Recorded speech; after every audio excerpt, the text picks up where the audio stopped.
For SD workflows, we can actually export something that you can bring into your NLE timeline and print a tape with captions. Let me show you how that works. Once you're finished doing all your preparation inside MacCaption, we have a special export feature called Export Black 720 by 486 movie with closed captions. Notice that it says 720 by 486. This means that if you have a DV workflow or a DV sequence timeline, this setting will not work. It is strictly set up for SD workflows that are 720 by 486.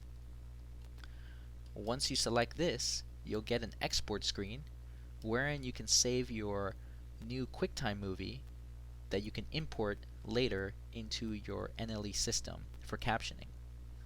Let's go ahead and name this Test Black Movie. We call this a black movie because it doesn't contain any video.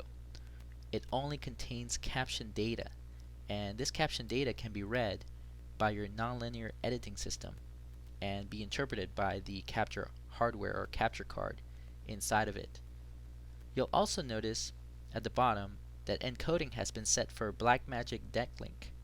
You can actually select what kind of nonlinear editing system you want to caption with by changing the NLE values to the appropriate one. We have settings for Aja Kona, Aja IO, Avid Alternative, Adrenaline, DS, Avid Express, and of course the Blackmagic Decklink and Matrox Leech Velocity and Targa 1000, 2000, and 3000 cards. You'll notice that some of these have two settings, one that's the normal setting and then one that's the alternate setting. From time to time, drivers and firmware may change on your capture card, so you may want to choose one or the other to test out if it's the first time you are going to use this captioning NLE method. For now, I'm going to select Blackmagic Decklink Alternate because I know that primary row 2, starting column 26, matches my Final Cut Blackmagic system. If I select another one, for example, if I select Aja Kona, you'll notice that the primary row changes to 2, starting column changes to 24. If I select Avid Adrenaline, you'll see that primary row changes to 480 and starting column changes to 35. If I don't have these two parameters in the primary row and starting column set just right for my nonlinear editing system or NLE, then this method will not work to print captions to your videotape.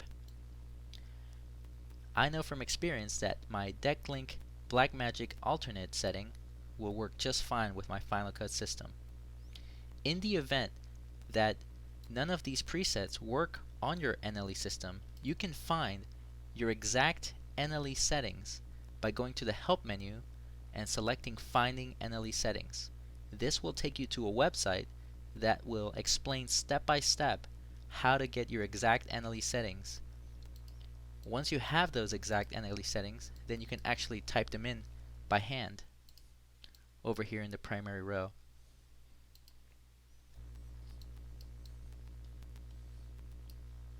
Once I have that set to the appropriate setting, I can then save the file.